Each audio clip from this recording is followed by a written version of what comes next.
Hi there, Janet Fritz here for Galaxy Girl Creations. Welcome to my channel. Today I'm participating in a social media hop put on by the Craft Bunker of Ignorance Facebook group. We're to scrap lift someone, and this is a photo of a page done by Jana Eubank. And I couldn't decide on just one, so I kind of like that vertical elements going up and down. This page is done by Susanna Lee, and the final page that I liked was done by Tanya Hubbard. And I used that one for most of my inspiration. However, I liked that the other two had some different elements in it, including multiple photos. So using these two photos of this snowball plant that my mom has in her front yard, and I'm not sure what the actual name of it is, but we call it a snowball plant, and it's been there for as long as I can remember.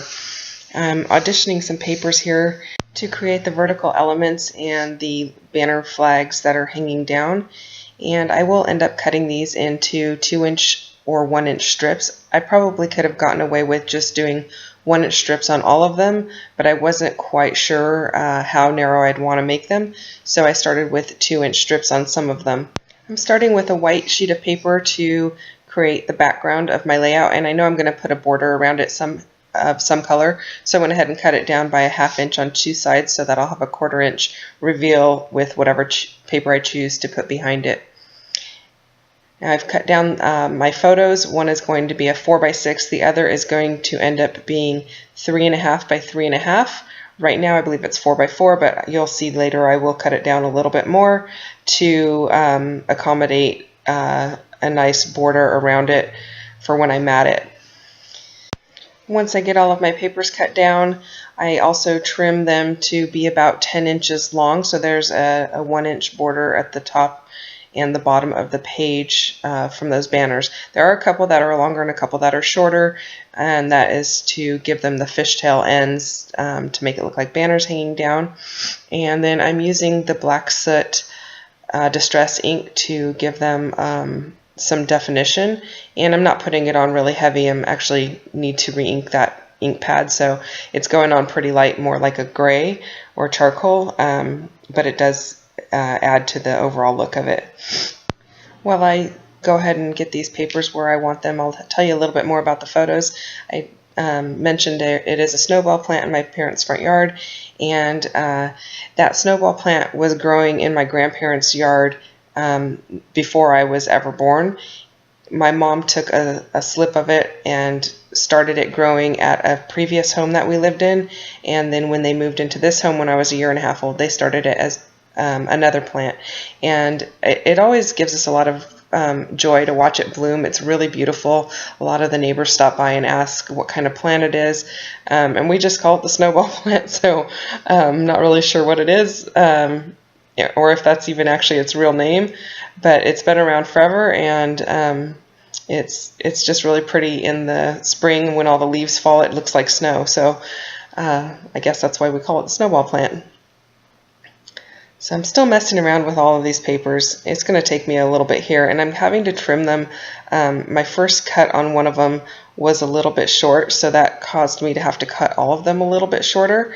And in the end it all looks great, but it was really driving me nuts that they were not lined up properly. Okay, I'm going to go ahead and put on the last few here in just a second. I didn't want to make you sit through all of the torment of watching me just line up papers. You can see that I'm putting on the little banner pieces, and I've cut the banner piece before I've measured so that I can make sure that it's the proper length. I want some of them a little short. The pink one with the white flowers is a little bit longer, which is just how I want it, and then I cut the green one a little bit short so it doesn't look like there's any paper below it, so I went ahead and pieced in just another little piece underneath the fishtail end so it doesn't look like just white paper underneath. I'm just about ready to go ahead and mat my photos, and I don't always mat them and I don't always overlap them, but sometimes when I do overlap them, I like to go ahead and overlap them on the paper that I am matting them on and cut around it. This makes it a little more seamless. It doesn't look like there's two photos stacked up so much, as kind of gives it a little bit of continuity and keeps it together as like almost like one big photo, even though it's 2 photos.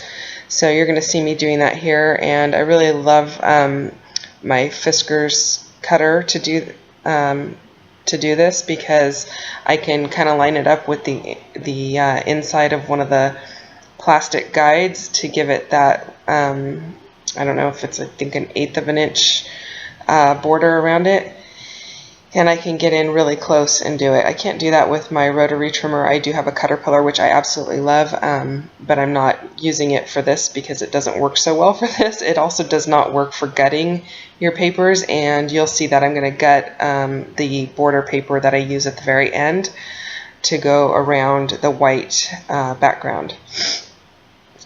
So here I'm going to go ahead and use this gray paper as well. That is some paper from, it's the Atwell collection from Fancy Pants, and it's the back side of the yellow paper. It's just gray. It's a really pretty charcoal kind of color. I've also used some of the One Canoe 2 Hazelwood collection and some of Chamel's Little by Little. Now, I've decided that I want to actually triple matte these photos. I think because the photos were so dark against the white, it kind of made it, I don't know, it didn't look right. So it needed a darker border around the photos, and I'm going to have to cut down the matte that I've made already, because I'm going to end up cutting down that smaller photo from a 4x4 to, I believe, a 3.5 by 3.5. So I'm going to be taking off quite a bit of the bottom part of the border. You're going to see me doing that right here. And I don't have any problems with pulling off the paper and having to put new adhesive on it or anything like that. It's just paper. You can always get another sheet if you need to. It may not be the exact same one, but you know, it's what it's there for. It's supposed to be used, and at this point I'm trying to remind myself it's better to have it in my scrapbook rather than in my collection of papers, so that it can be enjoyed with photos on it rather than just sitting in a pile. So use it or lose it is what my motto is going to be, hopefully for this year. So there, it's all trimmed down, and it's just about time to start embellishing. And what I've done over the course of the last couple months is I went through pretty near all of my embellishments and sorted them by color. And when I say all of it, I mean all of it. I took sticker books. I took, you know, puffy sticker sheets. I cut everything apart and sorted it into these little black boxes by color. And you're going to see me pull those out in just a few seconds here. And I'm going to pull out all of the things that I think will go on this page that are in the aqua color, the pink color, and the gray color.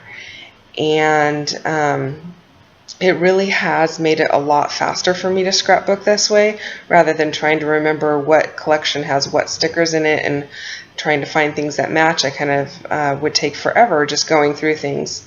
So here are my boxes. They're all labeled, and I can tell you emphatically that turquoise or aqua and pink are the hottest things in scrapbooking, because I've got 2 aqua boxes, 3 pink boxes, and 1 of every other color.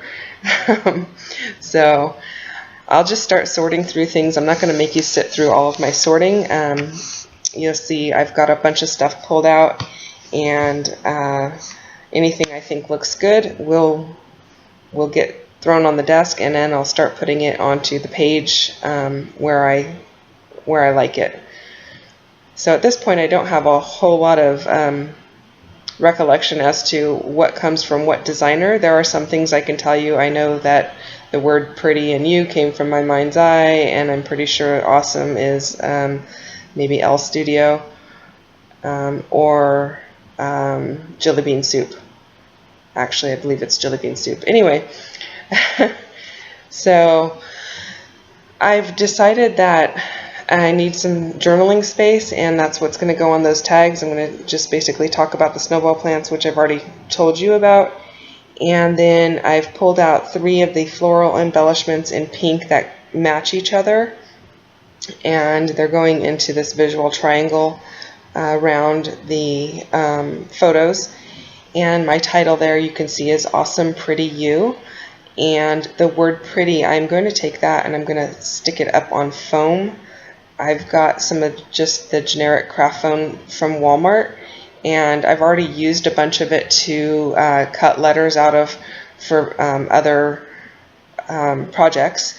And so I've got a lot of leftovers. You're going to see me pull out a turquoise piece that has a lot of, I believe, X's cut out of it. Anyway, I'm just going to snip off pieces of that and stick it to the back of the word pretty and make it stand up. And then, of course, everything's getting inked. And I'm not really conscientiously going around every single piece of the letter, especially in Awesome. It's just giving it a hint of the black or charcoal gray color to make it pop off the page a little bit more. Now, I do like to work in the visual triangle, as a lot of people do, and I want to make sure I've got a little bit of the same colors in each of those triangles, and I want to make sure that I have similar embellishments in those triangles to draw everything together and create continuity. So the flowers, they're all the same flower. I will be using a heart in each of the locations. The hearts are different, but they each have some gold on them, so that kind of pulls all the gold together. And the little puffy hearts that I use are turquoise, so those all kind of pull it together. There's one in each spot. And then I've got some little resin flowers that I'm going to use as well, to one in each of those 3 locations.